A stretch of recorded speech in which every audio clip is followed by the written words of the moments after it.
चहाचा कप घेऊन तुम्ही खिडकीत निवांत बसता.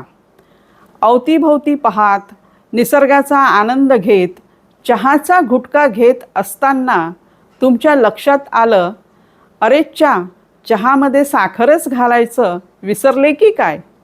पण पुन्हा उठून जाऊन साखर घालायची याचा कंटाळा आल्यामुळे तुम्ही कसाबसा तो कडू चहा संपवता.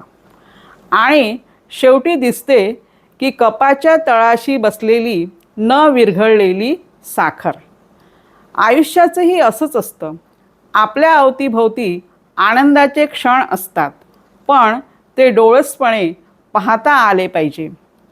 समोरच्याशी हसता हसता हक्कानं रुसता आलं पाहिजे. समोरच्याच्या डोळ्यातील अश्रू अलगदपणे पुसता आले पाहिजे. मैत्रीत मान अपमान असं काहीच नसतं. आपल्याला फक्त समोरच्याच्या हृदयात राहता आलं पाहिजे.